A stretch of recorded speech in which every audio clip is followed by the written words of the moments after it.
masalah siatika, you rasa dekat sini selalu sakit ni. Sini banyak lenguh dan sakit-sakit. Ada ke sesiapa dekat sini ada masalah tersebut?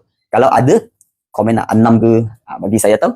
Okey. So dekat bahagian sini, kita boleh gunakan ibu jari untuk ikut alajam atau naik. Ikut ini arrow pun boleh. Mesti ada orang lenguh-lenguh dekat bahagian sini ni.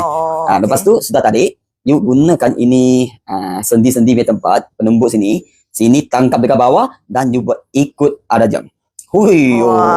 Saya janji ini tempat betul-betul lenguh dan syok. Ni bukan ini tempat. Tengok banyak orang komen 6. Syok. Okey. Syok.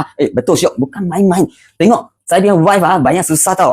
Apa banyak susah? Selalu sakit. Ini saya punya wife. Dia banyak susah. Kita urut sikit dia cakap tak okey, urut sini dia tak okey, urut sini dia cakap gatal, urut sini dia cakap sakit. Hari ni dia cakap syok. You perasan tengok. Bayangkan you urut you punya wife atau you urut you punya isteri, samalah wife dengan isteri kan. Kalau you bayangkan you isteri urut dengan husband ke? Syok kan? Okey. Kalau rasa betul-betul ini tempat syok, tolong komen 6. Tolong save dan share ini video. Harap boleh bantu lebih banyak orang.